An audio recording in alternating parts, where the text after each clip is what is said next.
Shoutout sa mga kabataan dyan. Manong ulam. Ay, di rin na nga ang ulam, kapatid ko.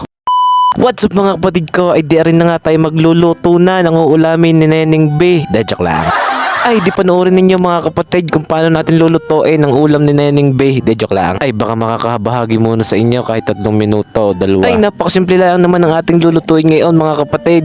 Ari lang isinigang na bangos. At gawa ng sabi ng papay, ari daw ang aking lutuin para naman daw may mahigop na sabaw ang mami. Ay, pero sa tunay lang mga kapatid ko, ay ang aking mga kapatid na babae din ay may huhusay din magluto. Ay, kaso nga lang hindi ko maintindihan bakit ang luto ko ang pinaka-favorite. Joke lang. Tapos ano na nga mga kapatid ko, ay naghihimay na nga ako din ng kangkong chips. Ay, ito ang isa sa favorite ko sa parte ng sinigang. Tapos isasawsaw mo sa patis na may kalamansi na may silay.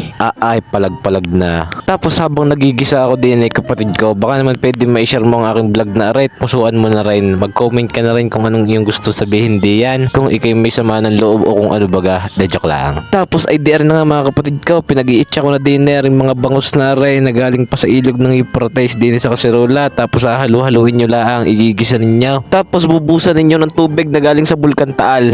Joke lang.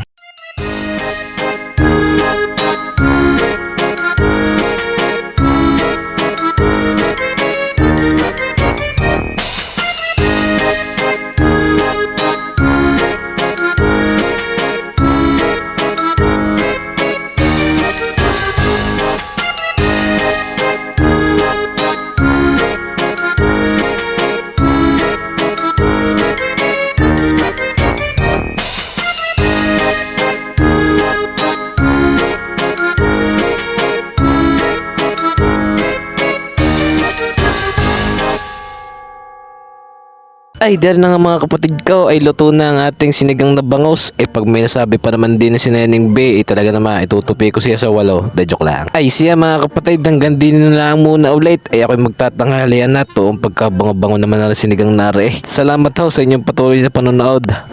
Bye-bye.